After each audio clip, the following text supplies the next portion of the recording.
Ce que Dieu fait pour sauver l'homme, ce n'est pas de rendre l'homme plus fort. Non, c'est de rendre l'homme plus faible, afin que lui puisse avoir de la place. Quand tu es trop fort, ça veut dire que tu n'as pas de place pour Dieu, puisque tu es fort, tu es capable. À quoi va te servir un sauveur si tu ne te sens pas perdu? Si tu n'es pas perdu. Donc, qu'est-ce que Dieu fait? Dieu te rend faible. Tu échoues, tu traverses échec sur échec, jusqu'à ce que tu apprennes à regarder en haut, jusqu'à ce que tu lèves les yeux. Vous connaissez l'histoire de Nebuchadnezzar, l'empereur de Babylone, qui était tellement rempli de lui-même, plein de lui. Il avait victoire sur victoire, aucun royaume ne le résistait. Il détruisait royaume sur royaume. La Bible dit que même les animaux de toute la terre lui étaient soumis. Tous les hommes qui vivaient des peaux de la terre connue lui étaient soumis. Il avait le droit de vie ou de mort sur tout être qui vivait sous sa puissance. Il n'y avait pas un parlement pour décider, il n'y avait pas un tribunal. Quand Nebuchadnezzar avait parlé sur toi, c'était fini. Et il s'est enorgueilli. Et il s'est cru invincible. Il s'est cru éternel comme Dieu. Il a été transformé en un animal, rabaissé, chassé. Dieu a dû le briser afin qu'il puisse apprendre à se soumettre à Dieu. S'il te plaît, la méthode de Dieu pour avoir de la place dans ta vie, ça ne va pas changer. Dieu va toujours te rendre beaucoup plus faible afin que tu puisses compter sur lui. Tant que tu es encore suffisamment fort, tu n'as pas besoin de la prière, tu n'as pas besoin des autres, tu n'as pas besoin de la main de Dieu. Tu peux t'en sortir parce que tu es suffisamment intelligent, tu es suffisamment sage, tu as suffisamment d'argent, tu as suffisamment ceci, tu as suffisamment cela. Tu ne vas pas intervenir, Dieu va te laisser jusqu'à ce que tu apprennes à regarder en lui. Donc, qu'est-ce que Dieu fait? Dieu utilise le sang. Parce que ce que Dieu fait avec l'homme, quand il veut sauver l'homme, c'est qu'il le rend faible. Et le sommet de la faiblesse, c'est quoi? C'est la mort. Parce qu'il n'y a pas plus faible sur terre qu'un mort. Quelqu'un qui est mort ne peut plus rien faire. L'homme le plus faible, le vivant le plus faible sur terre est plus fort que le mort le plus fort. Donc, Dieu te rend plus faible jusqu'à ce que tu arrives au sommet de la faiblesse qu'on appelle la mort. La mort du moi. La mort de ta vie d'indépendance. C'est pour ça qu'on parlait de diffusion de ça, parce que il y a un remplacement de vie. Dieu prend la vie de son fils Jésus-Christ, qui est représenté par le sang de son fils. C'est ce qu'il avait fait pendant que ses enfants étaient en Égypte. C'est ce que nous avons vu. Le sang et les enfants d'Israël en Égypte. C'est ce que nous avons vu. Nous avons vu comment Dieu devait descendre. Et pendant qu'il descendait, il a, et pendant qu'il descendait, il a dit aux enfants d'Israël que il va voir le sang sur les portes et il va passer. Le sang de qui? Le sang d'un agneau sans défaut. Un agneau sans défaut. Un agneau sans défaut. Et c'est ça qui devait, n'est-ce pas, épargner les enfants d'Israël d'être tués, d'être frappés. Ce n'était pas leur vie, ce n'était pas leur, comment dire, leur amour pour Dieu, leur fidélité à Dieu, leur adoration de Dieu. Non. Qu'est-ce qui les a épargnés? Il a dit, le sang vous servira de signe sur les maisons où vous serez. Je verrai le sang et je passerai par-dessus vous. Je verrai le sang de qui? De l'agneau sans défaut. Et, et la vie de toute chair est dans son sang. Donc je verrai la vie de cet agneau qui vous couvre et je vais passer. Et vous ne serez pas frappés. Voilà comment Dieu fonctionne. C'est comme ça que Dieu sauve. C'est pour ça que nous pouvons avoir une conscience purifiée. Pourquoi est-ce que tu as une conscience purifiée? D'où te vient l'assurance de ton salut? Qu'est-ce qui peut te permettre d'être sûr que tu es sauvé? Ce n'est pas sur tes actes, ce n'est pas sur ta vie. Si tu dis que tu es sûr d'être sauvé parce que tu ne pêches pas, tu mens. Je te dirais que c'est faux. Parce que depuis hier ou avant-hier, tu as commis au moins un péché quelque part, même en pensée. Donc, c'est pas sur ça que tu peux te baser. Mais qu'est-ce qui fait en sorte que tu es sauvé? C'est parce que tu es couvert par le sang de Jésus-Christ. Quand Dieu te regarde, il voit la vie de Jésus-Christ. Il ne voit pas ta vie. Parce que s'il voit ta vie, tu ne vas pas tenir une seule seconde devant lui. Pourquoi est-ce que nous pouvons entrer au ciel? Nous pouvons entrer au ciel uniquement parce que nous sommes couverts par le sang de Jésus-Christ. Donc, Jésus-Christ est l'agneau de Dieu, l'agneau sans défaut, qui est mort à la croix, n'est-ce pas? Et par lequel nous sommes sauvés. Et c'est ce que nous avons vu la semaine dernière. Nous avons vu les raisons pour lesquelles Jésus-Christ est mort. On a vu que la première raison, c'était pour manifester l'amour de Dieu pour un monde perdu. Dieu nous a donné Jésus-Christ. Dieu a donné le meilleur de ce qu'il avait. Quand on aime, on donne. Quand on aime, on se peine. Un amour qui ne se traduit pas par le don ou bien pas de la peine, c'est pas un vrai amour, c'est un faux amour. Un amour qui ne te coûte pas, c'est pas un amour. Quand tu aimes quelque chose, quand tu aimes quelque chose, ça va te coûter quelque chose. Dieu nous a aimés. Par conséquent, nous lui avons coûté Jésus. Il nous a donné son Fils.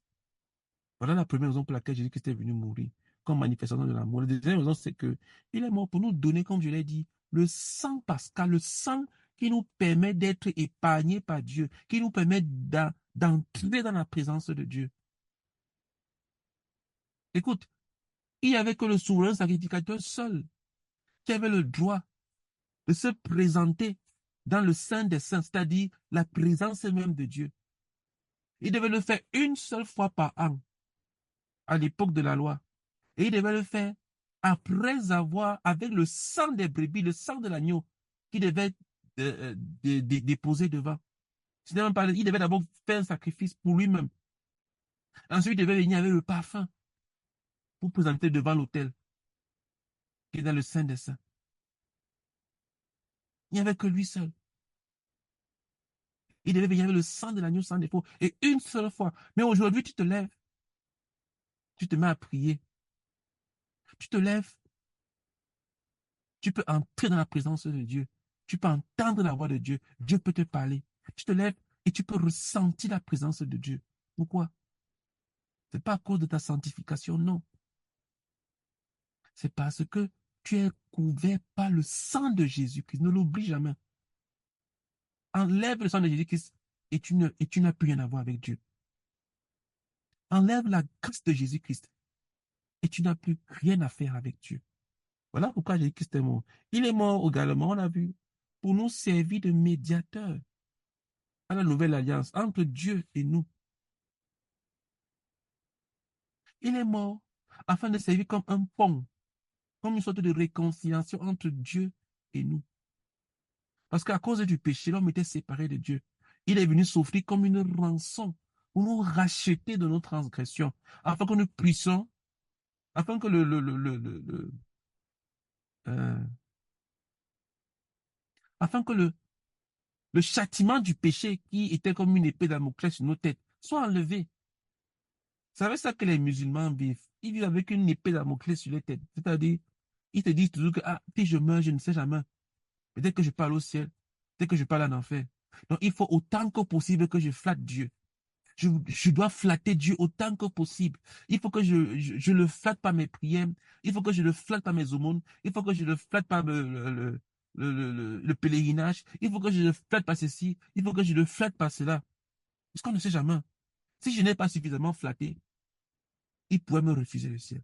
Donc, il vit avec une épée Damoclès. Ils ne savent pas ce qui peut arriver après la mort. Mais pour nous, les enfants de Dieu, ce n'est pas comme ça que nous vivons. Nous avons été rachetés.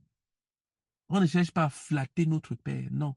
On fait partie de la famille. Nous sommes dans la maison. Nous ne sommes pas des étrangers. Nous ne sommes pas les serviteurs des garçons de course. Nous sommes les enfants de la maison. Nous sommes les héritiers. C'est ça qui nous donne la paix, l'assurance. On ne cherche pas à faire beaucoup de prières parce qu'on va entrer au ciel, non. On ne cherche pas à faire beaucoup d'aumônes, beaucoup d'actes religieux parce qu'on va entrer au ciel, non. Nous sommes déjà au ciel avec Jésus-Christ. Le ciel est déjà un acquis pour un enfant de Dieu. Ce n'est pas une recherche. Un enfant de Dieu ne cherche pas à entrer au ciel. Un enfant de Dieu ne cherche pas à plaire à Dieu parce qu'il va entrer au ciel. Un enfant de Dieu cherche à plaire à Dieu parce qu'il est reconnaissant. Il y a une différence entre faire quelque chose parce que tu es reconnaissant et faire une chose parce que tu veux obtenir quelque chose. Non. Nous avons reçu le salut par la grâce de Dieu. Et maintenant, en retour, nous sommes reconnaissants. C'est pour ça qu'on cherche à lui plaire. Et enfin, nous avons vu que il est mort pour détruire le film du péché. Parce que nos actes sont conservés. Tes actes sont conservés. Ta vie est enregistrée. Ta vie est enregistrée. Et si tu n'es pas couvert par le sang de Jésus-Christ, elle sera exposée et elle va te condamner ce jour-là. Tu ne pourras pas tenir devant lui. Quelqu'un qui veut se sauver par ses propres œuvres, qui se souvient que ces œuvres-là sont enregistrées, pas seulement les bonnes, même les mauvaises. Elles sont enregistrées. Il y a des livres. On l'a vu dans Apocalypse chapitre 20. Bon, peut-être qu'on n'a pas lu ce jour-là. Je ne sais même pas si on l'a lu. New version Bible. Euh, lis la Bible. Non. Voilà. Euh, changer la langue. Français. Voilà. Euh, version édition de Genève. Apocalypse, chapitre 20, à partir du verset 12, le jugement dernier. Et je vis les morts, les grands et les petits, qui se tenaient devant le trône. Des livres furent ouverts, et un autre livre fut ouvert, celui qui est le livre de vie. Et les morts furent jugés selon leurs œuvres, c'est-à-dire selon leur vie, d'après ce qui était écrit dans ces livres. Donc, il y a des livres qui ont enregistré tes œuvres, ta vie. Si tu n'es pas couvert par le sang de Jésus, que tu vas être jugé par ça. Et j'espère que tu en es très fier de ta vie, parce que tu seras jugé par ça. Donc, on a vu que Jésus-Christ est mort afin que cela soit détruit, pour que tu ne viennes même pas en jugement. Les enfants de Dieu ne passent pas en jugement. En tout cas, pas le jugement dont on vient de dire là. Il y a un autre jugement pour les enfants de Dieu. C'est le jugement selon l'appel de Dieu dans leur vie. Tu seras jugé par rapport à ce que Dieu t'a appelé à faire. Il va te redemander des comptes. Mais ce ne sera pas un jugement pour le salut ou pas. Ce sera un jugement pour le ministère, l'appel que tu as reçu. Tu devras rendre compte pour ça. Mais ceux qui n'ont pas Christ, qui ne sont pas couverts par le sang de Jésus-Christ, ils vont passer en ce jugement. C'est pour ça que Jésus-Christ est mort, afin que ce que nous avons vu là soit détruit pour eux. Et enfin, la semaine passée, nous avons vu que l'homme est mort mourut, c'est-à-dire que Dieu a inclus toute l'humanité, n'est-ce pas, dans la mort de Jésus-Christ à la croix. Quand Jésus-Christ est mort sur la croix, il a pris tous les êtres humains avec lui de l'ancienne création. Il les a inclus avec lui. Et en étant uni avec Christ, tu es mort avec lui. Donc tu es mort à toute la vie de péché, de pensée, tout ce que tu peux connaître. Ce n'est pas quelque chose que tu as besoin de faire, c'est quelque chose que Dieu a déjà fait. Dieu t'a uni avec Christ à la croix. Il n'a pas donné que tu deviens un enfant de Dieu. Il l'a fait pour tous les hommes. Même le sataniste que tu vois dans la rue, Dieu l'a fait pour lui. Il suffit seulement qu'il y croie. Quiconque croit cela se purifie lui-même. Donc aujourd'hui, nous allons voir la mort de Christ et le salut. Euh, je ne pense pas qu'on va réussir à finir ce chapitre-ci aujourd'hui. Donc, nous allons entamer aujourd'hui la mort de Christ et le salut. Et je vais demander, comme d'habitude, un ou une volontaire pour nous lire, s'il vous plaît. Qui aimerait bien nous lire ça, s'il vous plaît? Qui est volontaire pour lire? Est-ce que tu peux ouvrir ton micro? La mort de Christ et le salut.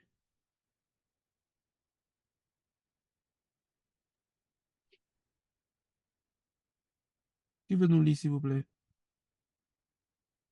Ok, Ok, je vais le... ok, merci, Jesús.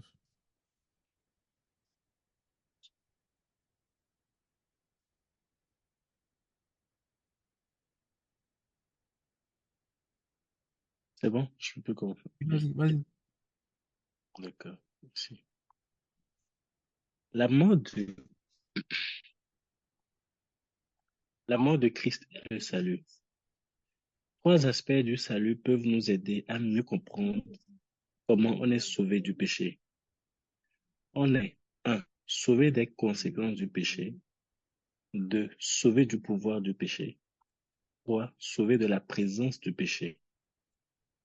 La mort de Christ sur la croix a pourvu au salut pour les êtres humains de l'étang de feu qui est la conséquence du péché.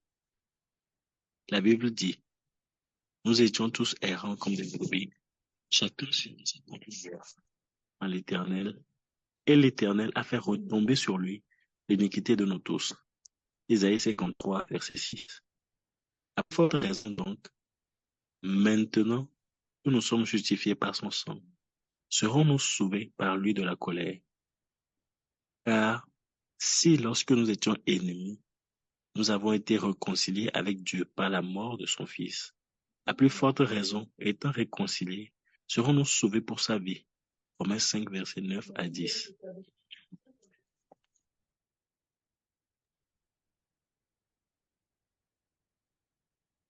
Dès le moment où un pécheur se répand et reçoit Jésus-Christ, il est sauvé des conséquences du péché.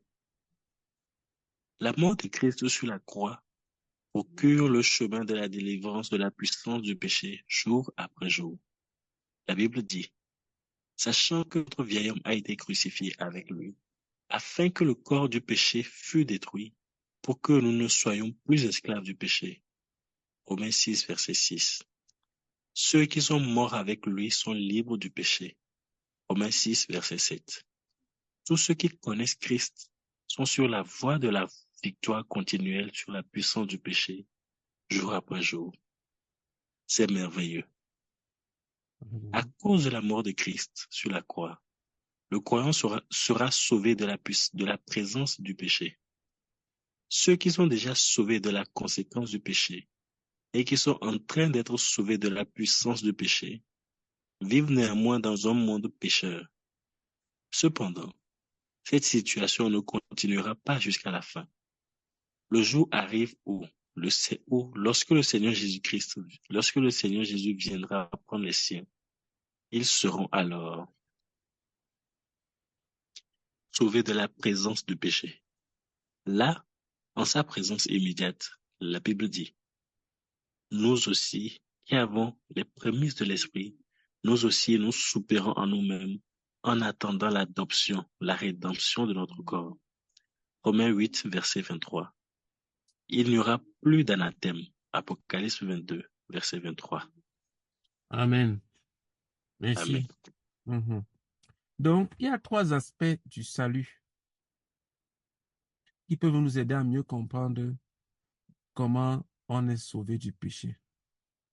La première chose, c'est que, écoute, tu es sauvé des conséquences du péché. Il faut que tu comprennes cela. Euh,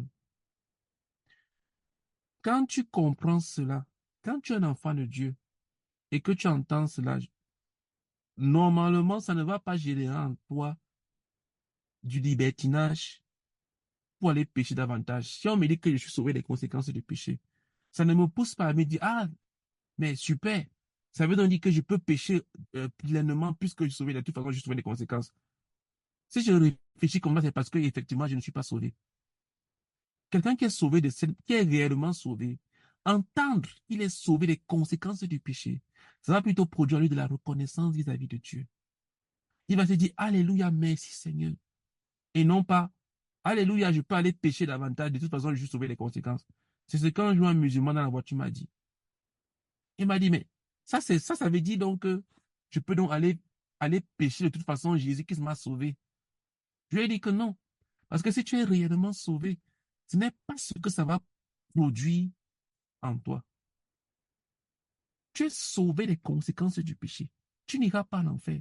Si tu as accepté Jésus-Christ dans ta vie comme ton Seigneur et comme ton Sauveur. Voilà ce que la mort de Christ et le salut produit en toi. Tu n'iras pas en enfer. Quand tu vois un enfant de Dieu avoir peur de l'enfer, tu te demandes, mais il a cru en qui? Il a cru en qui? Est-il réellement un enfant de Dieu? Les enfants de Dieu ont peur de l'enfer?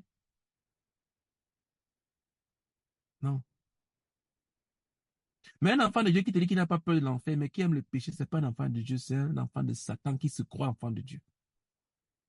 Les enfants de Dieu n'aiment pas le péché. Ils n'aiment pas le péché. Donc, tu es sauvé des conséquences du péché. Tu n'iras pas en enfer. Tu n'iras pas en enfer. Si tu as accepté Jésus-Christ dans ta vie comme ton Seigneur et comme ton Sauveur, tu n'iras pas en enfer. Tu es sauvé une fois pour toutes. Ce n'est pas que tu es sauvé aujourd'hui et peut-être tu risques de ne pas être sauvé demain. C'est pas comme ça que ça fonctionne. Quand Dieu t'a sauvé, il t'a sauvé entièrement. La seule preuve que tu as, c'est que tu persévères à l'intérieur. Quelle est la preuve que je suis sauvé? C'est que je continue à être sauvé. Moi-même, si je veux me prouver, qu'est-ce qui me prouve que je suis réellement sauvé? Qu'est-ce qui me prouve que je suis un enfant de Dieu? Je continue à être à l'intérieur. Parce que seuls ceux qui persévéreront jusqu'à la fin seront sauvés. Ça veut dire quoi? Ça veut dire que ceux qui sont sauvés aujourd'hui, ce sont ceux qui vont persévérer dans le salut. Donc si tu es quelqu'un qui est sauvé des conséquences du péché, et que ça le pousse à rentrer dans ses souillures, il démontre par là qu'il n'est pas sauvé. Pourquoi? Parce qu'il n'a pas persévéré. Ce sont ceux qui persévèrent, qui se confirment eux-mêmes qui sont sauvés. Mais celui qui retourne à ses vomissures, qui rentre en arrière pour recommencer à faire ce qu'il avait abandonné, il démontre par là qu'il n'est pas sauvé et qu'il n'a jamais été sauvé. Donc la première chose, c'est que nous sommes sauvés des conséquences du péché. Nous sommes sauvés pour toujours. On n'est pas sauvé pour une semaine, pour 2 jours, pour un mois, pour un an. Tu n'es pas sauvé pour quelque temps. Tu es sauvé pour toujours. Écoute-moi, si tu as accepté Jésus-Christ dans ta vie comme ton Seigneur et ton Sauveur, tu es sauvé pour toujours de l'enfer. Tu n'iras plus jamais, tu n'iras jamais en enfer. En tant que perdu, tu pourras peut-être avoir une vision de l'enfer. Ne dis pas que Dieu ne va pas te montrer l'enfer. Tu pourras avoir une vision de l'enfer. Mais tu ne vas pas descendre là-bas comme étant condamné. Comme ceux qui descendent là-bas, les enfants de Satan. C'est terminé.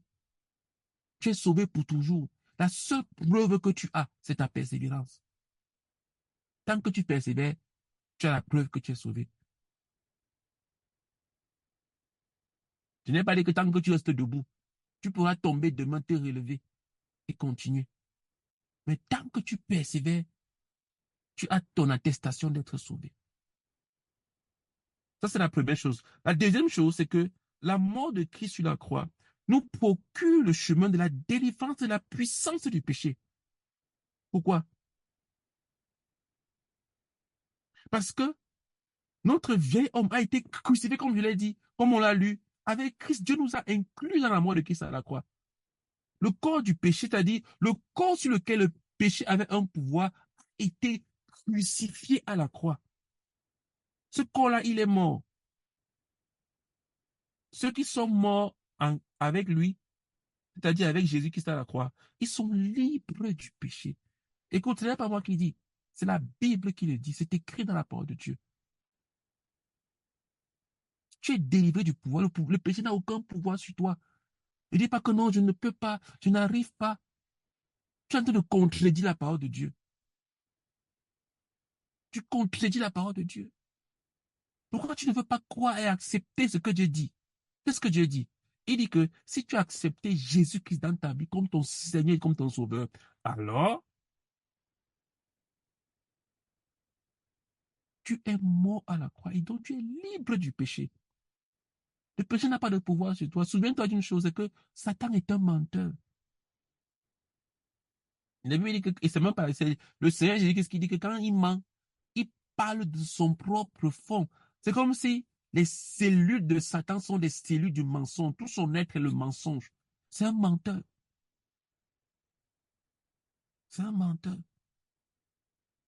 Il y a des magiciens qu'on appelle des illusionnistes. C'est-à-dire que ils te donnent des illusions de la réalité qui ne sont pas vraies. Ils te font voir certaines choses. Il y a même ce qu'on appelle en physique des illusions optiques. Tu vois une chose, c'est pas exactement ça.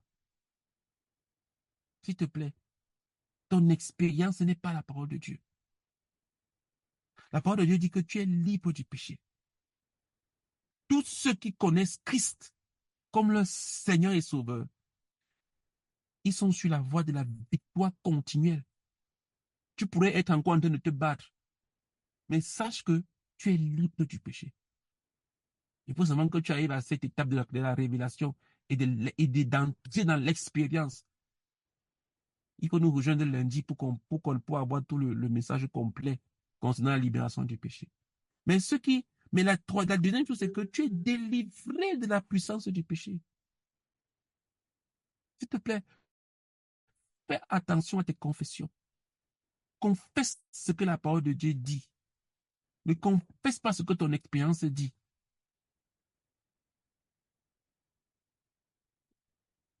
Confesse ce que la parole de Dieu dit.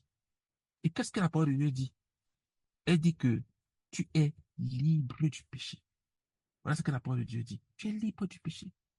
Tu es libre du péché. Tu es libre du péché. Tu es libre du péché.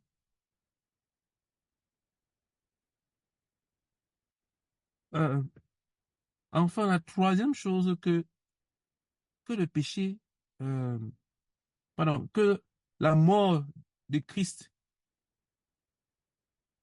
produit dans le salut, le troisième aspect du salut, à cause de la mort de Christ, c'est que tu es sauvé, c'est que tu seras sauvé de la présence de Dieu. Ça, ce n'est pas encore.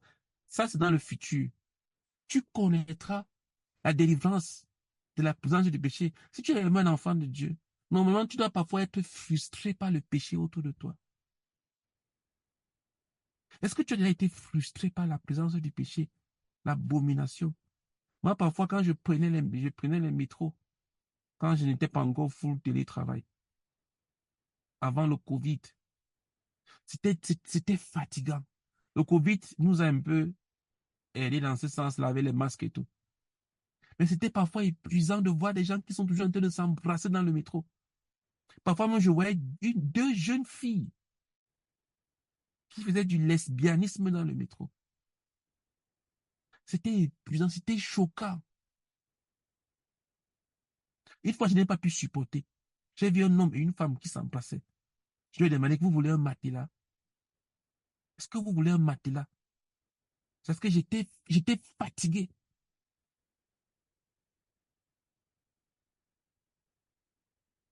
La Bible dit que nous serons sauvés de la présence du péché.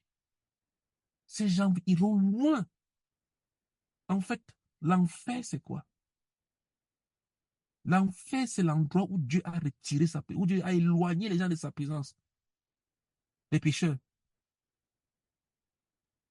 n'ayant pas aimé Dieu, il les a éloignés pour toujours de sa présence. Et les enfants de Dieu qui sont avec Dieu seront épargnés du péché. Tous ceux qui aiment le péché iront vivre là-bas en enfer. On leur a préparé, Dieu a préparé une place. où il a retiré sa présence, qu'on appelle l'enfer. Donc, tu seras délivré. Tu seras délivré de la présence du péché. Voilà les trois choses qu'on peut dire sur ce que la mort de Christ produit pour le salut. Premièrement, comme on l'a vu, tu es sauvé des conséquences du péché. Un enfant de Dieu ne cherche pas à entrer au ciel. Ce sont les non-croyants qui cherchent à entrer au ciel. Un enfant de Dieu ne cherche pas à entrer au ciel. Un enfant de Dieu ne cherche pas à plaire à Dieu pour entrer au ciel. Un enfant de Dieu plaît à Dieu parce qu'il est reconnaissant. Deuxième chose, la mort de Christ à la croix a procuré le chemin de la délivrance et de la puissance du péché. Tu es délivré de la puissance du péché. Remarque qu'on n'a pas dit que tu es délivré du péché. On a dit de la puissance du péché. Ça veut dire que le péché n'a aucun pouvoir. Il n'y a pas un seul péché qui peut te lier. Ça n'existe pas. Dans le monde, ils sont liés par le péché. Ils sont esclaves du péché parce qu'ils n'ont pas Christ. Mais toi qui as Christ dans ta vie, tu peux être totalement, aucun péché ne peut te rendre esclave, sauf si tu le veux. Mais si tu es réellement un enfant de Dieu, tu ne le voudras pas. Qu'est-ce qui me prouve que je suis un enfant de Dieu? C'est que jusqu'à ce que j'en parvienne à la délivrance, je vais toujours lutter contre le péché. Un enfant de Dieu ne va jamais baisser les bras. Malgré tous ses échecs, il va toujours rechercher.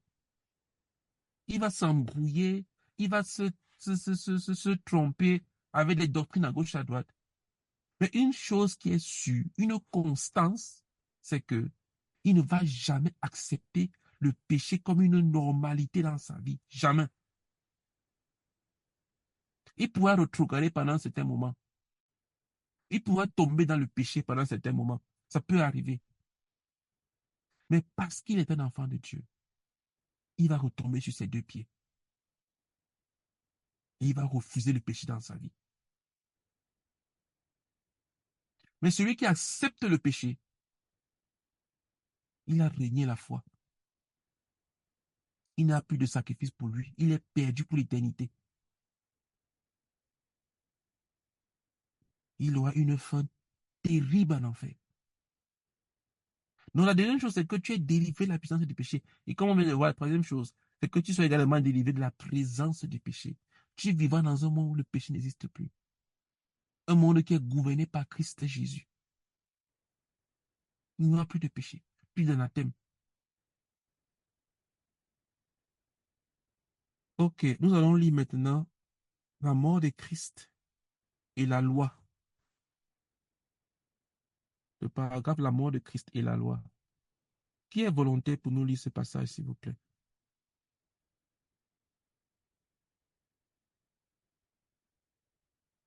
Qui pourrait ouvrir son micro pour nous lire la mort de Christ et la loi, s'il vous plaît?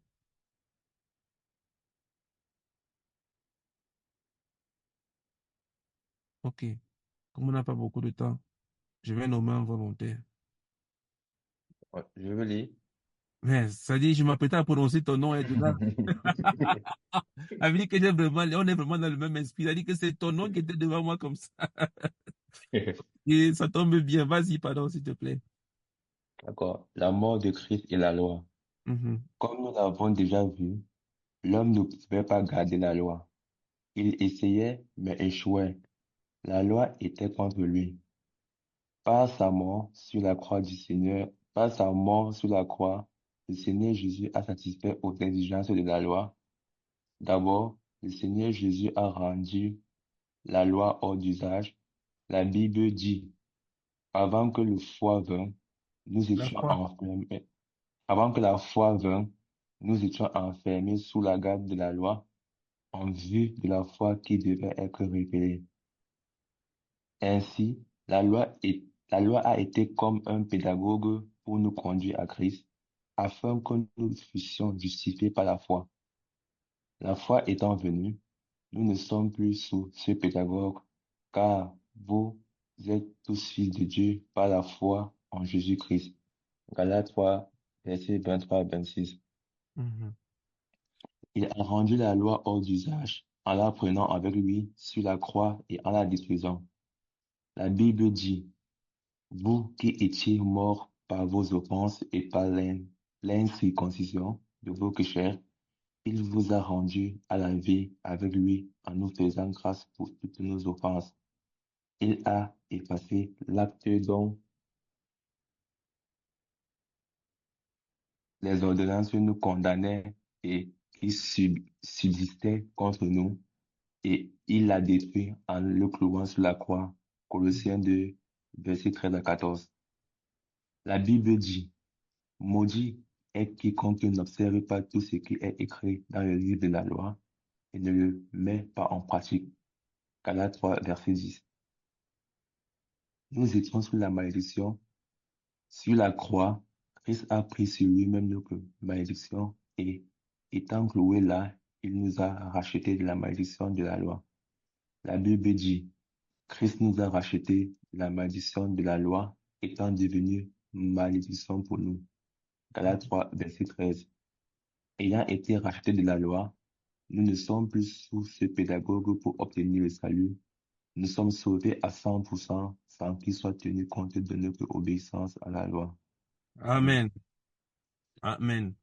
Nous sommes sauvés à 100% sans qu'il soit tenu compte de notre obéissance à la loi. On parle ici de la loi de Moïse. Je ne suis pas en train de dire de la loi de... Même de la loi pénale de ton pays, de la France, où tu te trouves, ou bien, je ne sais pas, de l'Allemagne, ou du Cameroun, ou du Togo, ou de la Côte d'Ivoire. Tu es sauvé par la foi en Jésus-Christ. Il y a des gens qui veulent être sauvés par l'observation des commandements de la loi. Ah, les 10 commandements, c'était même imprime ça. Je me souviens quand j'étais encore jeune, j'avais imprimé comme je voulais marcher, comme je voulais, je voulais plaire à Dieu. Je cherchais les voies et moyens. Je ne connaissais pas l'évangile du salut par la foi. Je connaissais seulement l'évangile du catéchisme qu'on m'avait appris à l'église catholique. Et donc, j'avais écrit sur la porte de ma chambre. J'étais encore au lycée. J'avais écrit les 10 commandements. Comme ça, chaque jour, quand je me réveille dans ma chambre, je les avais en face de moi. Et comme ça, je commençais ma journée avec les 10 commandements pour me rassurer que je... Mais une fois que j'avais ouvert la porte, j'avais tout oublié. Et je continuais ma vie simplement jusqu'au soir en rentrant retrouver les 10 commandements derrière ma porte de ma chambre. Des gens qui veulent vivre, ils veulent être sauvés en obéissant à la loi. Ça ne va pas marcher. Tu ne peux jamais obtenir le salut par l'observation de la loi. Tu ne peux même pas. Parce que le premier commandement de la loi, c'est quoi? Je suis l'Éternel, ton Dieu. Tu n'auras pas d'autre Dieu devant ma face. Tu violes ça dès le début de ta journée. Parce que tu donnes la priorité à toute autre chose. Parce que si Dieu était réellement ton Dieu et que tu n'avais pas un autre Dieu, tu prendrais le temps de lui demander, Seigneur, qu'est-ce que tu veux pour moi en cette journée? Le fait que tu commences ta journée comme tu veux, comme tu penses, comme tu le souhaites, tu es ton propre Dieu. Donc, quiconque veut vivre même d'abord sous la loi, il viole d'abord le premier commandement de la loi, en voulant vivre comme il pense. Donc, la mort de Christ a rendu hors d'usage. Les 10 commandements ne sont plus d'actualité. Les 10 commandements ne sont plus d'actualité. Et ils étaient là comme des pédagogues pour nous enseigner. Un pédagogue est là pour te préparer. Il t'enseigne. Il te dit, voilà ce qu'il faut faire. Ils étaient là pour nous montrer ce que Dieu veut attendre de nous. Mais qu'est-ce que Christ est venu faire?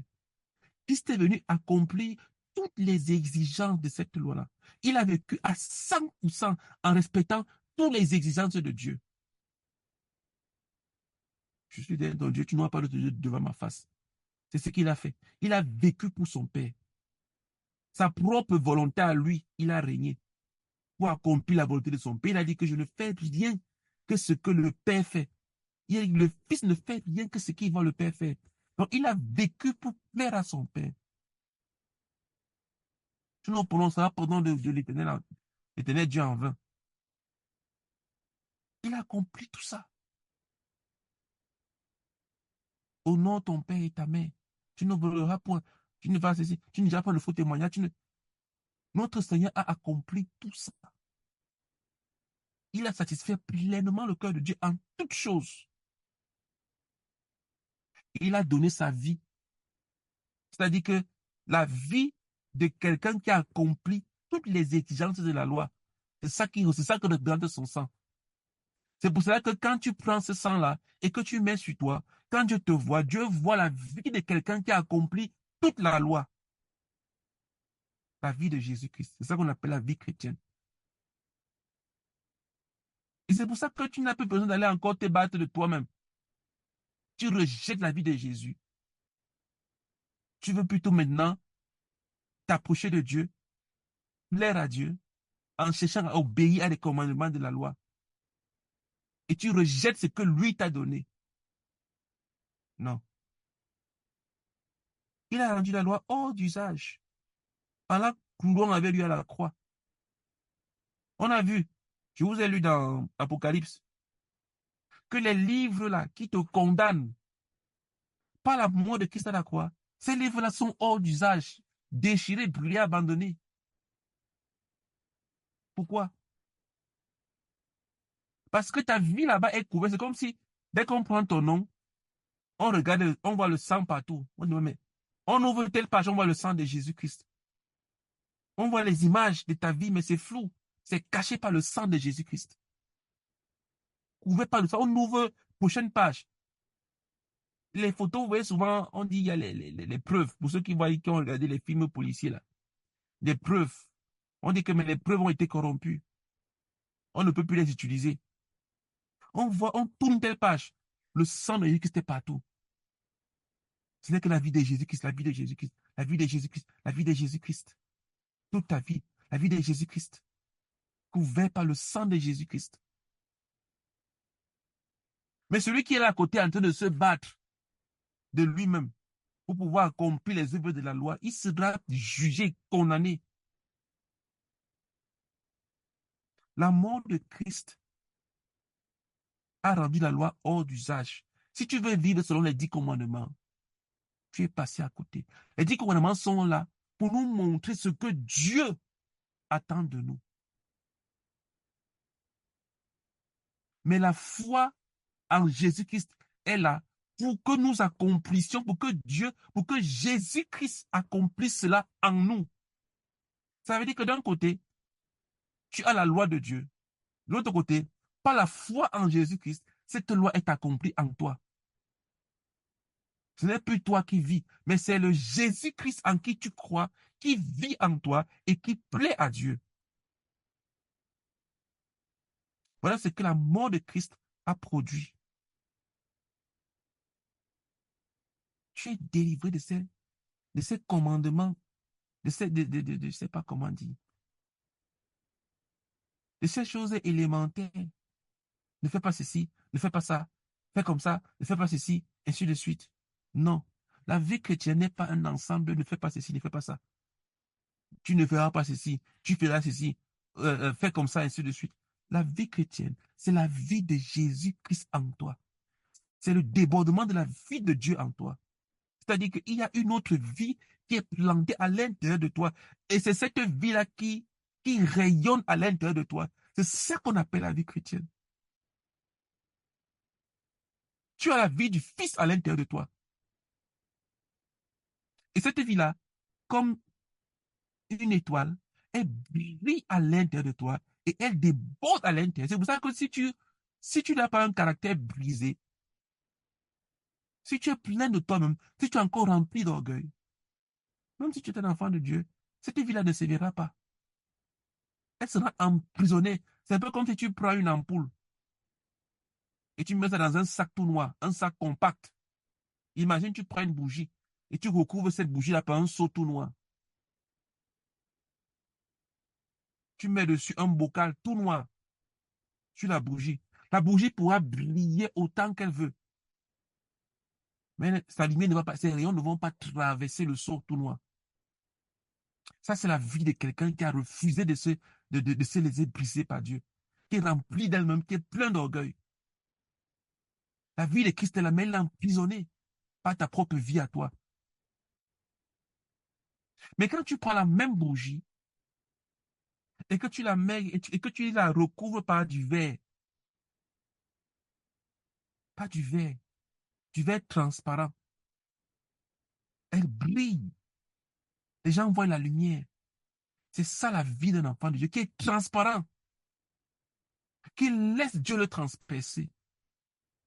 Et on va dire, ah vraiment, lui, il est spirituel. Hein. Ah, lui, vraiment, il a un bon caractère. Non, vraiment, lui, là, c'est un homme de Dieu, c'est un enfant de Dieu. Ah, lui, vraiment, lui, là, il est comme ci, il est comme ci, il est comme ça. Pourquoi est-ce qu'on dit ça? Alors que toi, tu as la même vie que lui. C'est parce que lui, il s'est laissé briser par Dieu. Il a renoncé à son orgueil, à son amour propre, pour laisser Dieu régner dans sa vie. C'est pour ça que sa vie est transparente. C'est-à-dire qu'on voit Dieu au travers de sa vie. Mais toi, tu as refusé cela. Tu as refusé l'œuvre de la croix dans ta vie. Tu t'es protégé, tu t'es préservé, tu t'es justifié, tu t'es défendu. Alors, la vie de Dieu ne t'a pas traversé. Tu l'as laissé compacte à l'intérieur. Elle est restée là-dedans, emprisonnée. Et des années passent, des années passent. Tu es toujours là. Pas de lumière. Et tant que tu vois ta vie, tu ne vois pas la lumière de Dieu. Parce que tu ne l'as pas laissé sortir. Tu as refusé la souffrance de la croix. Tu as refusé l'ignominie de la croix. Tu as préservé ton amour propre. Tu as préservé ton orgueil. Par conséquent, tu as empêché la vie de Christ qui est à l'intérieur de toi de sortir et de briller. Non. La vie chrétienne, je le rappelle, la vie chrétienne, c'est la vie de quelqu'un d'autre, la vie de Jésus-Christ à l'intérieur de toi. Ce n'est pas toi essayant d'accomplir la loi, non. La vie chrétienne, ce n'est pas que moi maintenant, j'ai grandi. Avant, j'obéissais à un seul commandement. Maintenant, je me suis battu, j'obéis maintenant à 2 commandements. Il faut que je fasse encore des efforts, je grandisse, je vais obéir à 3 commandements. Après, à 4 commandements, jusqu'à ce que j'arrive aux 10 commandements. Quand je vais obéir aux 10 commandements, alors là, j'ai réussi. Ce n'est pas ça la vie chrétienne, ça n'a rien à voir. C'est une fausse, c'est un mensonge. Parce que s'il y avait un seul moyen de plaire à Dieu par la loi, Jésus-Christ ne serait pas venu mourir sur la croix. On aurait dit à tout le monde, faites comme cette personne-là, obéissez à la loi. Il a fallu que Dieu lui-même prenne la forme d'un homme pour venir et accomplir toutes les existences. Même Moïse, écoutez, même Moïse qui nous a donné la loi, lui-même a été recalé. Il n'est pas entré en terre promise. Celui-même qui a écrit la loi lui-même a été recalé par la loi. Même Moïse qui a donné la loi, lui-même n'a pas accompli toute la loi. Parce qu'il a été recalé. Il n'est pas entré en terre promise.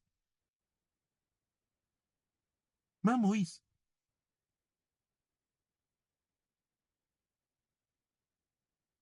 Donc si toi tu veux être sauvé par les œuvres de la loi, tu es passé à côté. Tu n'as pas compris la vie chrétienne. S'il te plaît, laisse Jésus-Christ à l'intérieur de toi vivre. Voilà la vie chrétienne. Laisse Jésus-Christ qui est à l'intérieur de toi vivre. Laisse-le diriger, laisse-le briller. Que ta vie soit transparente. Arrête de te cacher, d'avoir une double vie. Une vie cachée, une vie secrète. Une vie noire qui fait en sorte que les rayons, la lumière de Jésus-Christ qui est normalement à l'intérieur de toi puisse briller à l'extérieur. Mais peut-être que la vie de Jésus qui n'est pas à l'intérieur de toi. Alors tu n'as rien à faire briller.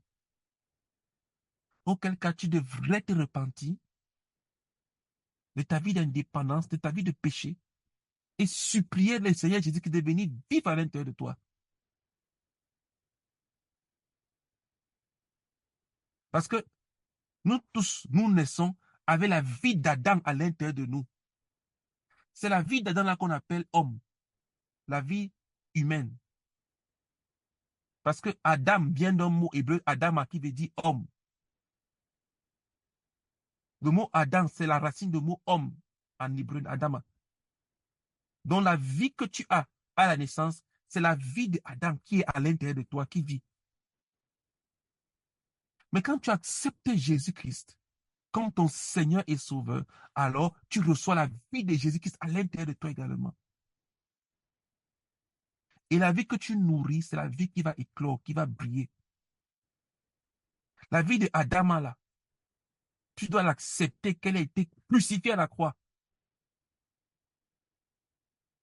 Et maintenant, tu es ressuscité pour vivre la vie de Jésus-Christ. Donc, voilà la mort de Christ et la loi. S'il te plaît, concentre-toi sur Jésus-Christ au lieu de te concentrer sur la loi. Il y a des gens qui sont en train d'analyser l'Ancien Testament pour savoir les animaux qu'il faut manger, qu'il ne faut pas manger. Je me souviens à l'époque, quand je cherchais encore à être sauvé de mes propres forces, j'ai cherché le salut de plusieurs moyens. Je lisais la Bible, je voulais être sauvé. Mais je ne connaissais pas, il n'y avait pas quelqu'un qui me prêchait l'évangile. Je ne connaissais pas, mais je voulais être sauvé. J'avais vu dans la Bible qu'il ne faut pas manger les animaux. Il y a des animaux qui ne sont pas autorisés à manger. Il y avait le porc parmi. Oh, le porc, c'était ma viande préférée. Mais comme je voulais être sauvé, j'avais dit de ne pas manger le porc. Je voulais offrir des sacrifices à Dieu. Parce que j'avais vu là-bas qu'on offrait en offrande des fleurs de farine. Et donc, je partais sur le foyer, à l'extérieur de la maison, où ma mère préparait sur les pieds avec le bois et tout. Je mettais un grillage et j'offrais des fleurs de farine. Je versais la farine dessus pour offrir à Dieu. Parce que je cherchais le salut. Je voulais vivre comme la loi parce que c'est ce que je voyais, je ne connaissais pas. Jusqu'à ce que je rencontre le salut par la foi en Jésus-Christ et que j'en sois totalement délivré. Donc peut-être que tu es dans mon cas et tu cherches le salut par tes propres œuvres. Quand je lisais Matthieu, je voulais faire comme Jésus-Christ. Être toujours gentil, souriant, tendre, et ainsi de suite. C'est un mensonge. Ce que Dieu veut, c'est que tu crois en Jésus-Christ. Que tu acceptes celui qu'il a envoyé, son fils Jésus-Christ. Voilà ce que Dieu attend de toi. Que tu le laisses vivre, que tu laisses diriger ta vie, régner à l'intérieur de toi, tout simplement. Ok. Euh, nous allons voir, nous allons lire maintenant la mort de Christ et les sacrifices de sang. Donc, je veux résumer rapidement pour dire que, s'il te plaît, en ce qui concerne la loi, si tu n'es pas encore un enfant de Dieu, sache que tu ne peux pas être sauvé en poursuivant l'obéissance à la loi. Tu te trompes. Donne ta vie à Jésus-Christ. Accepte-le comme ton Seigneur et comme ton Sauveur. Laisse-le venir diriger ta vie. Et quand je dis diriger, ça veut dire que c'est lui qui décide pour toi. Ce n'est pas toi qui décides et tu pries pour qu'il accepte ce que tu as décidé. Non. Laisse que Jésus-Christ vienne et décide dans ta vie, en toutes choses. Voilà ce que signifie accepter Jésus-Christ comme son Seigneur et son Sauveur. Au lieu d'être là, ne fais pas ceci, ne fais pas cela. Non.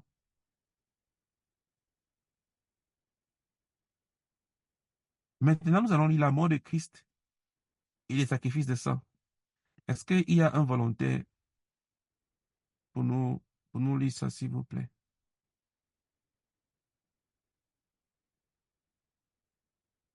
OK. On est là? Tu es là? Est-ce qu'on est là et là? Bonsoir. Oui, oui, je suis là. Alléluia. Pardon, s'il te plaît. Lis-nous la mort de Christ et les sacrifices de sang. Alors, la mort de Christ et les sacrifices de sang. Dans l'Ancien Testament, on pratiquait un système de sacrifice accepté par le Seigneur jusqu'à une certaine époque. La Bible dit, voilà pourquoi c'est avec du sang que même la première alliance fut inaugurée. Moïse, après avoir prononcé devant tout le peuple tous les commandements de la loi, prit le sang des veaux et des boucs avec de l'eau, de la laine écarlate et de l'hysope, et il fit l'aspersion sur le livre lui-même et sur tout le peuple en disant: Ceci est le sang de l'alliance que Dieu a ordonné pour vous. Il fit pareillement l'aspersion avec le sang sur le tabernacle et sur tous les ustensiles du culte.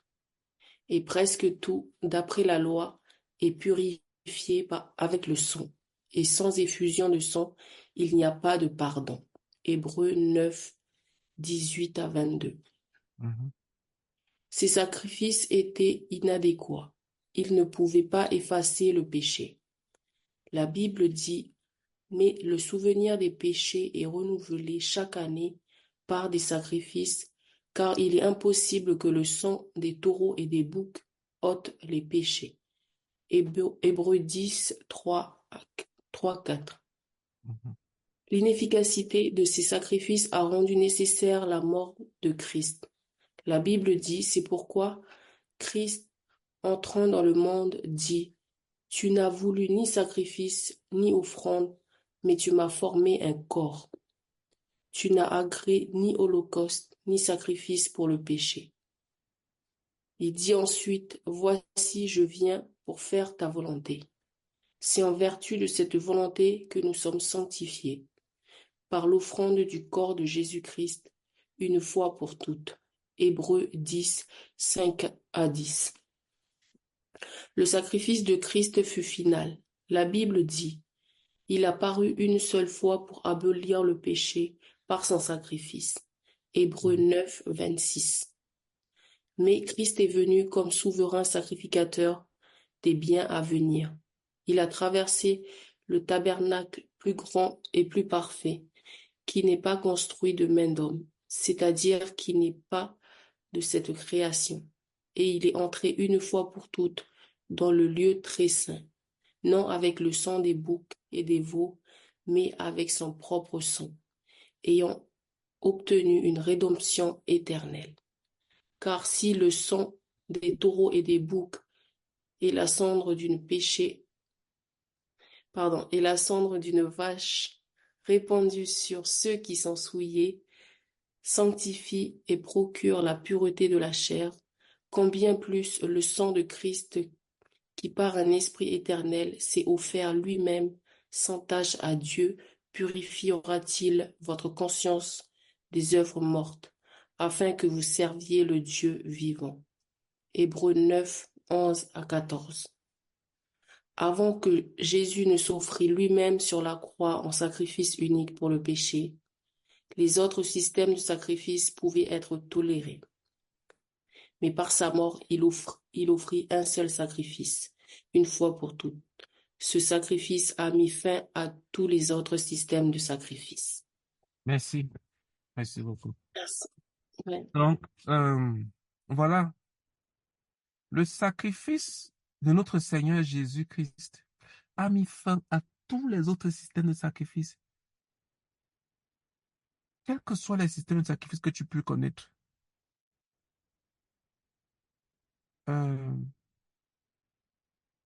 S'il te plaît, on est là, je vais te demander de continuer la lecture parce que je vais finir une fois avec les sacrifices. Comment c'est tout de suite sacrifice? Est-ce que tu peux reprendre le micro et Oui, terminer oui. le paragraphe, les sacrifices abominables? D'accord, je continue. Mhm, Alors, les sacrifices abominables. mhm. À partir du jour où le Seigneur Jésus mourut sur la croix comme sacrifice suprême de Dieu pour le péché, c'est absolument abominable d'offrir à Dieu des sacrifices d'animaux ou d'hommes. De tels sacrifices rendent Dieu furieux et attirent sa colère sur ceux qui les font. Continuer à faire de tels sacrifices, c'est rejeter le sacrifice unique de Dieu et en porter les conséquences. Amen. Merci. Merci. Mhm. Donc, s'il te plaît, que personne ne te trompe sous le couvert de tradition, sous le couvert de coutume, de culture, quelconque que ce soit dans notre culture, on offre des sacrifices, on fait comme ça, on fait ceci, on fait cela. C'est notre tradition culturelle. Ce sont des abominations.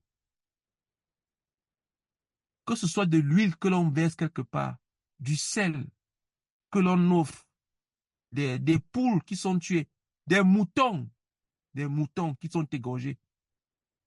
La fête des moutons où le sang coule. Que ce soit le halal où on tue avec une certaine forme de religiosité. Beaucoup de personnes ne savent pas que la viande halal est tuée de façon religieuse. Quel que soit ce qui est fait avec un sens de sacrifice quelconque, sache que c'est une abomination devant Dieu. Ça remet en question le sacrifice de Jésus-Christ qui a été fait une fois pour toutes. Parce qu'il dit que tu n'as voulu rien de tout ça. Mais tu m'as offert un corps que je vienne faire ta volonté. Jésus-Christ est notre sacrifice suprême. Il n'y a aucun sacrifice qu'on peut mettre à côté. Sous quelque raison que ce soit. Ah non, tu sais, chez nous, dans notre famille, dans notre tribu, dans notre village, nos anciens, nos parents faisaient ceci. Ah non, non, non, non, non, pas du tout. Je ne fais plus de sacrifices. Je refuse cela au nom de Jésus-Christ. On te dit non, écoute, pour aller entrer dans telle maison, ou bien pour faire telle chose, il faut d'abord que tu ailles faire tel truc au village. Il faut que tu ailles voir tel oncle. Il faut que tu ailles offrir telle chose. Ah non, non, non, non, pas du tout. C'est une abomination devant Dieu. Aucun sacrifice. Aucune huile versée. Aucune offrande donnée pour qui que ce soit en dehors du Seigneur Jésus-Christ. On n'accepte pas. Ah non, tu sais, les rites. Nous avons des rites dans notre culture. On fait des rites. Dans ces rites-là, il faut faire ceci, il faut faire cela. Si tu ne fais pas ça, ta vie sera bloquée. Que ma vie soit bloquée. Je refuse de faire cela au nom de Jésus-Christ. Tout sacrifice est une abomination devant Dieu. N'accepte pas. Ne négocie même pas. Ne laisse même pas la personne dire une deuxième phrase. Écoute, il faut que tu prennes une certaine attitude. Quand quelqu'un te dit une chose qui va à l'encontre de ta foi en Jésus-Christ, ne laisse pas terminer sa phrase. Ne lui donne même pas l'occasion de dire une deuxième phrase. Quand quelqu'un te fait une suggestion qui a tendance à t'éloigner de ta foi en Jésus-Christ, s'il te plaît, ne laisse pas terminer sa phrase. Stoppe-le net et qu'il ne se répète pas. Ne sois pas poli ou diplomatique. Sois violent. Parce que c'est quelqu'un qui veut t'envoyer en enfer. Sous couvert de l'amour naturel. Il veut t'envoyer en enfer avec lui. Sois violent. Dis stop. Je ne fais pas ce genre de choses. Je n'écoute pas ce genre de choses.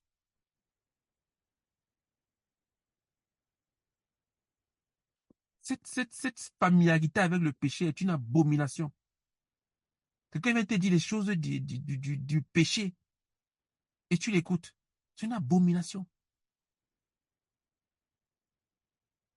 Un parent qui te met la pression pour aller faire des sacrifices, des rites, ou quoi que ce soit de quelque nature autre, sous couvert d'une tradition, d'une culture. Ah non, non, non, non. Nous, nous sommes couverts par le sang de Jésus-Christ. Et le sacrifice de Jésus-Christ nous suffit. Point final. Ah non, tu sais, il y a quelqu'un qui faisait comme toi, et puis la personne, là, sa vie n'a pas marché. La personne est redevenue dans la vie. C'est parce que la personne vivait dans le péché, sous couvert de Dieu. Ah non, pas du tout. Je me donne totalement à Dieu. Je refuse d'avoir une double vie. Et je vois comment j'ai fini misérable. Mais les gens vivent une double vie. Ils vivent dans le péché quand ils sont tout seuls. Et devant les gens, ils font comme s'ils sont trop spirituels. Et puis après, ils donnent une fausse image de Dieu. Parce qu'après, leur vie n'avance pas. Ils ne deviennent rien du tout. Et les gens disent que, mais voilà les enfants de Dieu. Ils ne deviennent rien. Ils sont nuls au travail. Ils sont nuls à l'école. Ils ne deviennent rien du tout. Et ils sont des enfants de Dieu. Alors que c'est un paresseux qui ne veut pas travailler. Ah non, non, non. S'il te plaît. Refuse tout sacrifice. Refuse toute suggestion qui t'amène à l'encontre de ton intimité avec le Seigneur Jésus-Christ. Ah non, viens saluer tel oncle. Viens saluer tel papa, tel ceci, cela. Et puis tu lui apportes telle chose. Je me souviens, je connaissais quelqu'un qui avait une bague que sa mère lui avait donnée. Une bague qui avait passé du temps au cimetière. Afin qu'il soit un grand footballeur. Des sacrifices. Sacrifier des démons. Ah, tu n'as pas d'enfant parce que tu n'as pas fait ceci. Tu n'es pas marié parce que tu n'as pas fait ceci. Tu n'as pas de travail parce que tu n'as pas fait ceci. Nettoie ta relation avec Dieu. Qu'est-ce que Jésus-Christ dit? Cherchez premièrement le royaume et sa justice. Et toutes ces choses vous seront données. Que Dieu soit vrai et tout en menteur. Cherche premièrement le royaume de Dieu. Et cherche premièrement la justice de Dieu. Et viens nous dire que tu es dans le besoin de quoi que ce soit. Viens nous dire. Comme ça, on prend la Bible, on déchire, on dit que la Bible est un mensonge. Viens nous dire que tu as cherché Dieu de tout ton cœur. Viens nous dire que tu t'es donné à Dieu de toutes tes forces. Viens nous dire. C'est un mensonge. Refuse ces suggestions. Refuse ces choses-là. Refuse ces pensées. Tout autre sacrifice, comme je vous disais, le sacrifice religieux, la fête des moutons, la fête de ceci. En Inde, il y a beaucoup d'autres fêtes. La célébration de la vache de ceci ou cela. Je ne sais pas, je ne connais même pas. Toutes ces choses sont des abominations devant Dieu. Nous ne les acceptons pas. Je ne demande pas qu'on jette les pierres aux gens, non. Je dis simplement que nous n'acceptons pas ces choses. Chantal Marie, je t'écoute. Oui, bonsoir. Mhm. Je voudrais poser une question. Vas-y. Je voulais avoir confirmation, mais je pense que j'ai la réponse à travers ce que tu viens d'expliquer. C'est bien juste qu'un chrétien ne doit pas manger de viande halal. Ben, parce que moi, quand j'en vois, je passe le rayon, je n'en achète pas personnellement. Non. Mais, Je reprends, attends, je reprends ta question rapidement. La question et la réponse est très simple. oui. Écoute, mange tout ce qu'on te donne. Tu te lèches même les doigts après. Oui, mais acheter, Écoute, j'ai pas fini. acheter, oui. Oui, j'ai pas fini. Oui. J'ai pas fini. Pourvu que tu rendes grâce à Dieu. Mm. Si tu ne manges pas une chose, si tu n'achètes pas de la viande, que ce soit halal, que ce soit kasher, ou Oui. quoi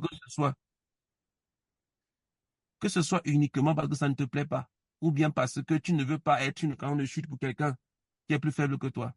La viande halal ne fera rien dans ta relation avec Dieu. Mhm. Non, mais Absolument. oui, mais comme c'est sacrifié selon un rite, Ça ne sert à rien, ça ne une fait rien du idole. tout. Ça ne Ah, fait rien du tout. Même si la viande est sacrifiée à un démon, ils ont parlé dessus, ils ont dit tout ce qu'ils ont fait. Je ne dis même pas seulement musulmans, je dis que les satanistes ont pris une viande. Ils ont sacrifié à un démon et tout et tout.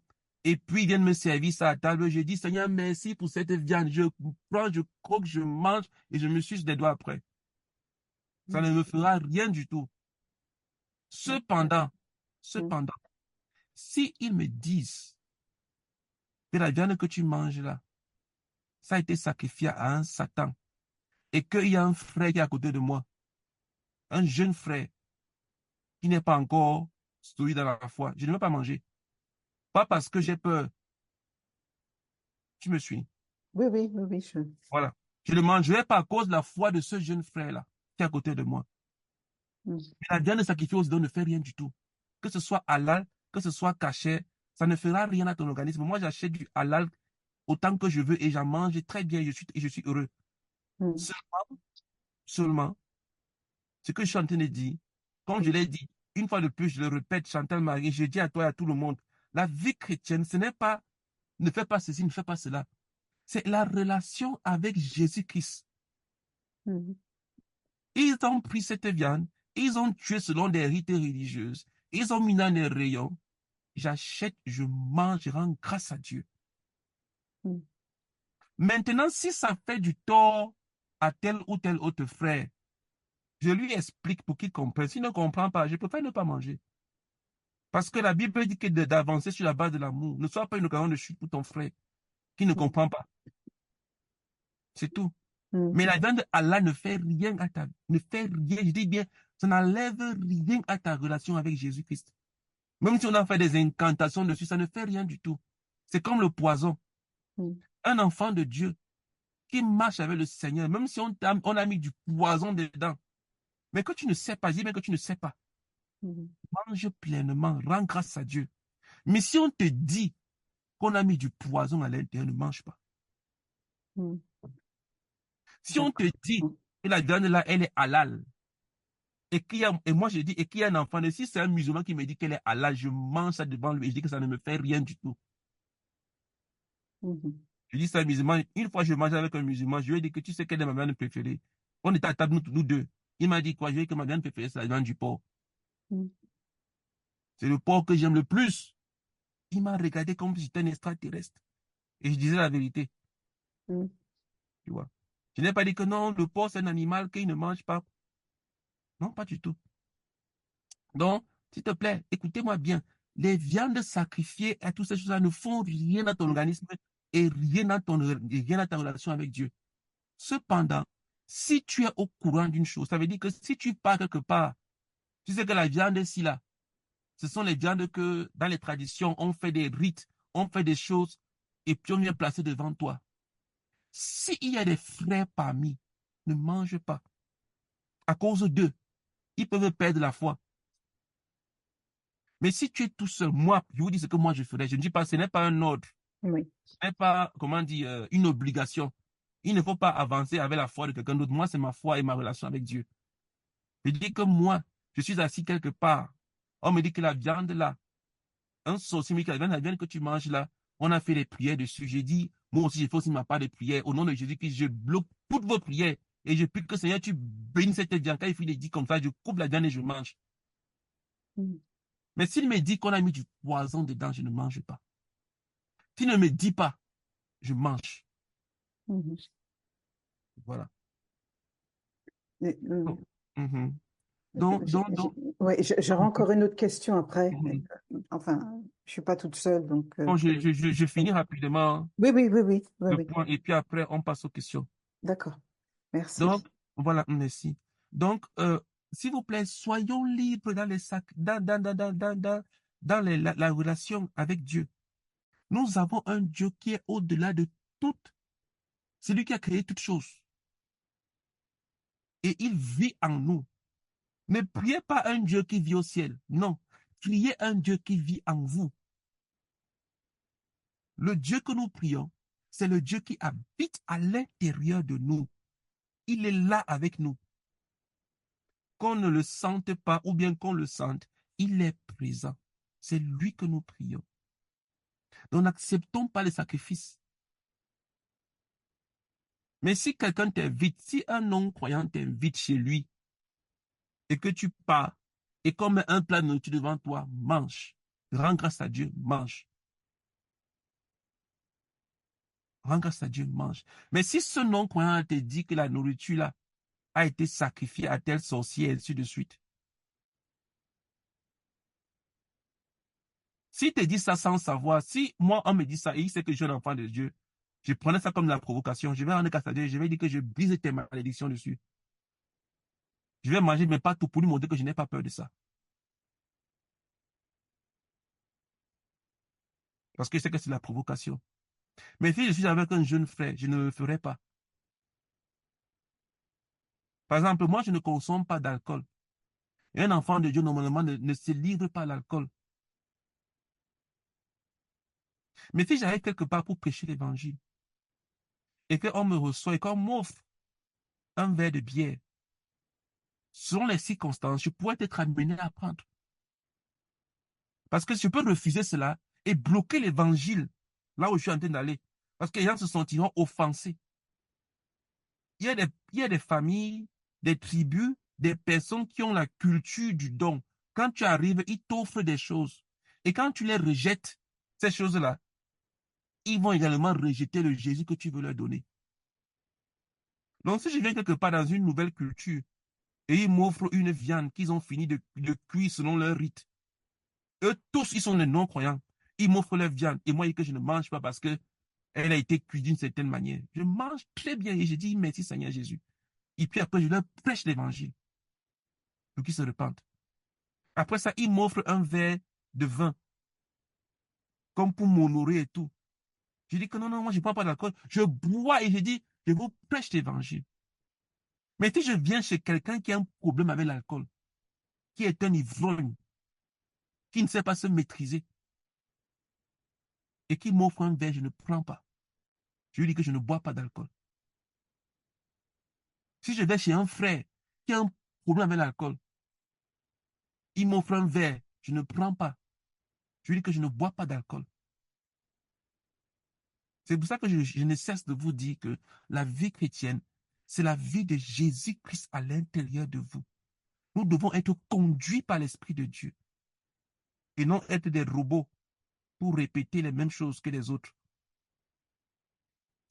La semaine prochaine, par la grâce de Dieu, nous allons voir la mort de Christ et la Trinité satanique. Beaucoup connaissent la Trinité divine. Dieu le Père, Dieu le Fils, Dieu le Saint-Esprit. Ils ne savent pas qu'il y a une autre Trinité également satanique où on a Satan le monde, Satan le diable et Satan la chair. On verra ce que la mort de Christ a fait à chacun de ces trois personnes de la Trinité satanique la semaine prochaine par la grâce de Dieu. Donc on va s'arrêter là pour ce soir. Pardon, prions d'abord et puis on va terminer avec les questions. Prions afin que on a vu ce que la mort de Christ a fait en ce qui concerne le salut. S'il te plaît, prie afin que Dieu t'ouvre les yeux, que tu voies que par la mort de Jésus-Christ à la croix, tu as été sauvé des conséquences du péché. Tu as été sauvé du pouvoir du péché. Et tu seras sauvé de la présence du péché. Prie que Dieu ouvre tes yeux afin que tu puisses voir cela. Prions ensemble. Seigneur, je prie au nom de Jésus-Christ, afin que tu ouvres les yeux de chacun d'entre nous. S'il te plaît, Seigneur, afin que nous puissions voir que par la mort de Christ à la croix, nous avons été sauvés des conséquences du péché. Nous avons été sauvés de la puissance du péché. Et nous serons sauvés de la présence même du péché. Je prie que tu ouvres les yeux de chacun d'entre nous pour voir cela. Au nom de Jésus-Christ. Amen. Puis enfin que, pardon, j'espère que vous êtes toujours avec moi. Quand le micro de tout le monde est fermé comme ça, je dis Amen à moi. J'ai fait une prière, vous me dites Amen. Amen. Amen. Ok, merci. Donc, pardon, prie pour que tu voies, que tu t'ouvres les yeux, que tu vois ce que la mort de Christ a fait à la croix, à la loi. Elle a rendu la loi hors d'usage. Et là, dans la loi, il y a également cette distinction entre les aliments. Là.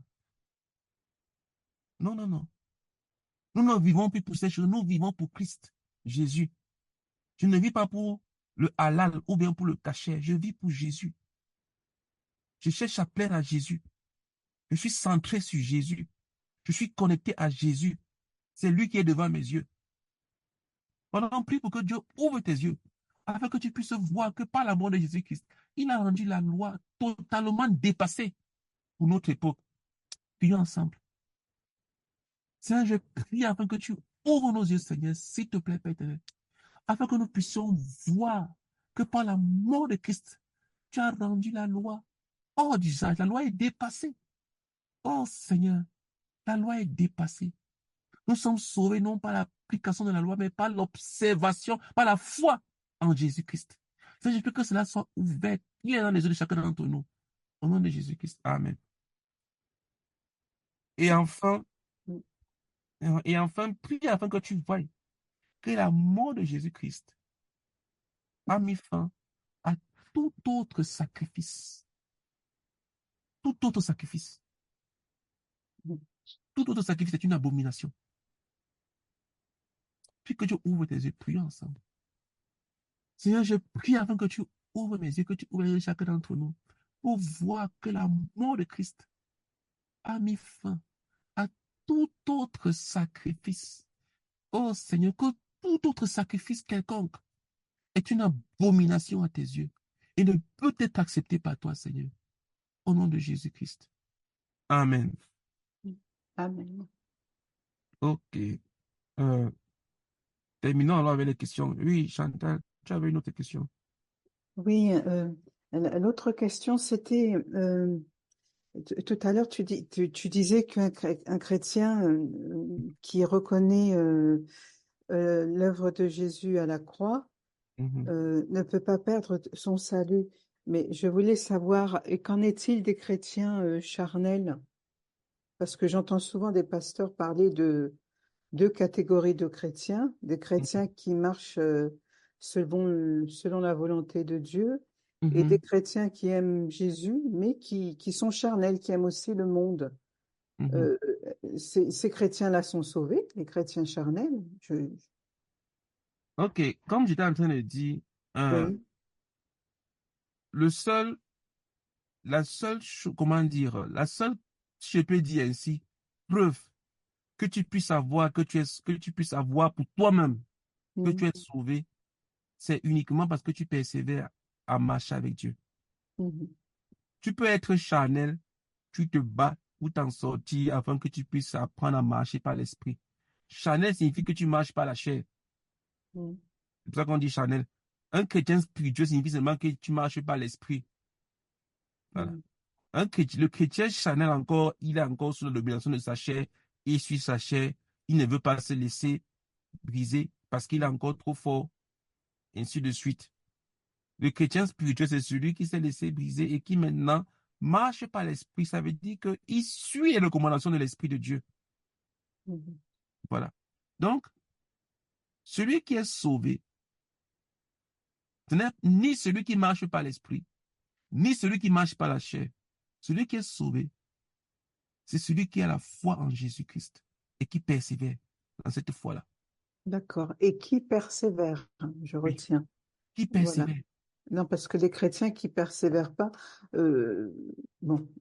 voilà.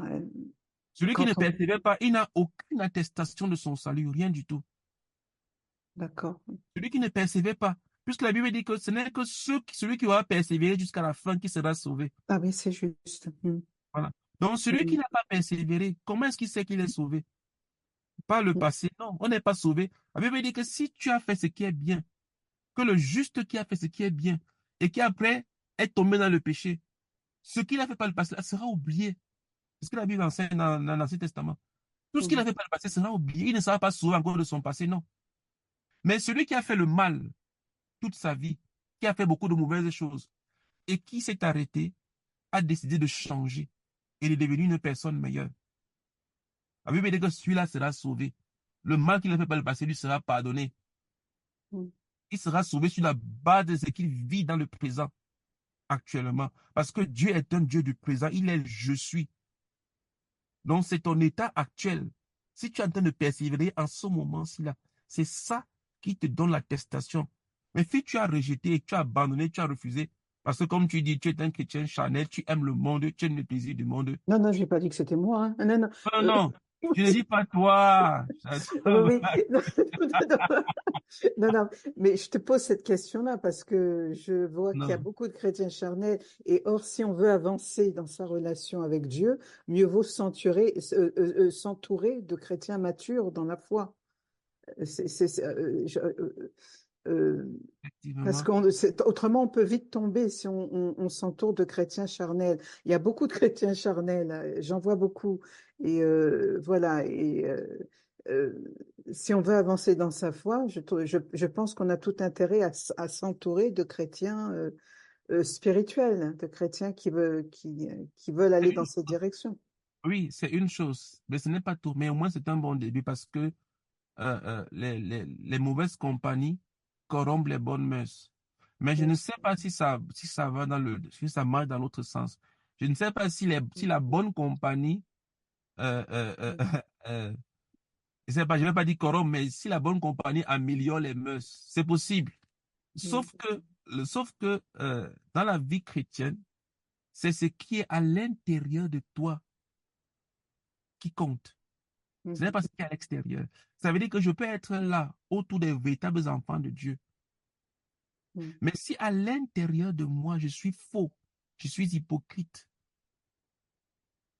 ce n'est pas parce que je suis avec les enfants de Dieu que je vais demeurer. Satan est au ciel pendant un certain temps avant d'être chassé. Tu vois?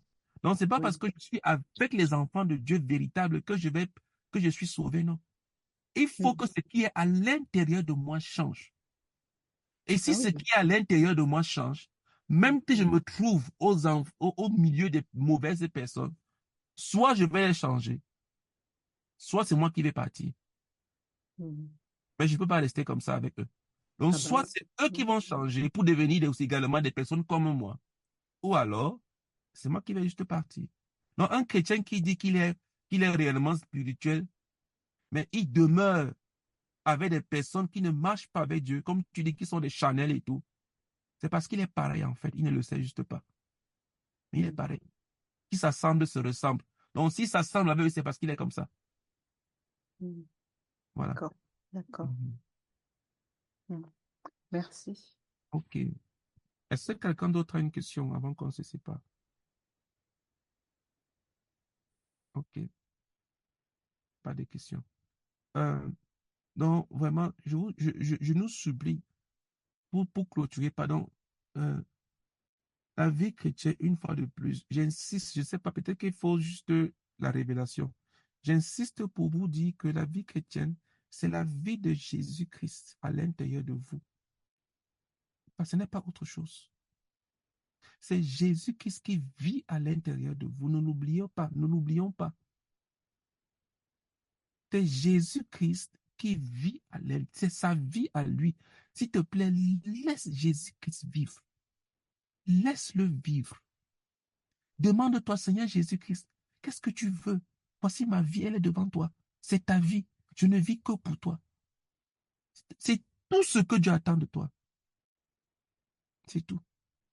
C'est tout. Ce n'est pas beaucoup de connaissances à gauche, à droite. Non. C'est simplement laisser Jésus-Christ vivre pleinement à l'intérieur de toi. OK. Bénissons le Seigneur pour ce moment de partage. C'est tout ce que nous avons étudié aujourd'hui. J'espère que tu as retenu quelque chose et que ça va produire du fruit à l'intérieur de toi. Prions afin que nous serons là la semaine prochaine. Prions ensemble. Père éternel, nous te bénissons, Seigneur. Nous te rendons grâce, Seigneur, pour ce moment de partage. Merci carrément pour le chemin de la vie que nous avons lu aujourd'hui. Seigneur, nous prions que nous soyons là la semaine prochaine encore plus nombreux, Seigneur, pour continuer l'étude. Merci grandement, Père Céleste, au nom puissant du Seigneur Jésus-Christ. Amen. OK. Tout le monde est à partir de lui. Oui, amen. Amen. Merci, Chantal. Au moins, toi, tu es là. Au moins, je sais qu'on est ensemble. Les Non, autres. si les autres sont là aussi, hein. OK, d'accord, bon. Il n'y a pas que Pas moi. la, pas la foi, pas la foi. OK. Passez une bonne nuit, un bon week-end. Bye bye à tous. Oui, oui, bonne nuit. Bonne nuit. Bonne nuit. Sois béni. Soyez bénis tout le monde. Merci, bye bye. Au revoir. Bye bye.